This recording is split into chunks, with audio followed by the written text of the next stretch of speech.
ഈശോ മിശിഹായ്ക്ക് സ്തുതിയായിരിക്കട്ടെ.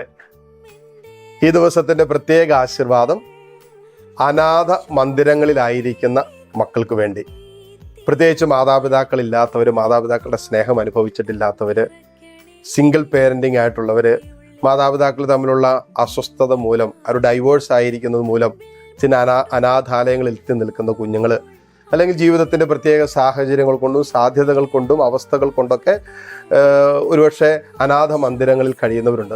ആ മക്കളെ പ്രത്യേകം സമർപ്പിക്കാം. അതോടൊപ്പം വൃദ്ധസദനങ്ങളിലായിരിക്കുന്നവരുണ്ട്.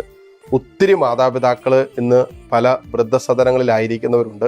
അവരെയും കർത്താവിൻ്റെ കരുതലിൽ സംരക്ഷണത്തിൽ സമർപ്പിക്കാം. ഒരുപക്ഷെ മനസ്സ് വേദനിച്ചും സങ്കടപ്പെട്ടൊക്കെ കഴിയുന്നവരാകാം അവർ. ഒരുപക്ഷെ വേണ്ടപ്പെട്ടവരുടെ, സ്നേഹിക്കുന്നവരുടെ സാന്നിധ്യം അനുഭവിക്കാൻ പറ്റാതെ ഉള്ളിലൊരു ശൂന്യതയും സങ്കടവും വിഷമവും കൊണ്ട് നടക്കുന്നവരാകാം. ഇവരെല്ലാം ഈ ദിവ്യകാരുണ്യ ആശീർവാദ സമയത്ത് കർത്താവിൻ്റെ ശക്തമായ സാന്നിധ്യവും സ്നേഹവും കരുതലും ഒക്കെ അനുഭവിക്കാൻ ഇടവരട്ടെ. നമുക്ക് ഒരുമിച്ച് പ്രാർത്ഥിക്കാം.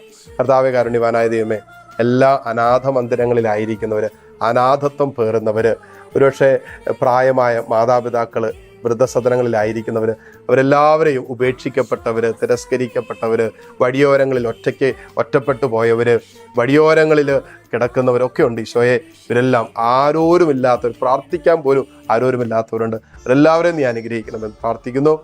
നമ്മുടെ കർത്താവ് ഈശോ മിശിഹായുടെ കൃപയും പിതാവായ ദൈവത്തിൻ്റെ സ്നേഹവും പരിശുദ്ധാത്മാവിൻ്റെ സമാധാനവും സംസർഗവും ദിവ്യകാരുണ്യ നാഥൻ്റെ ആശീർവാദവും നിങ്ങളോടുകൂടി ഉണ്ടായിരിക്കട്ടെ, ഇപ്പോഴും എപ്പോഴും എന്നേക്കും. ആമേൻ.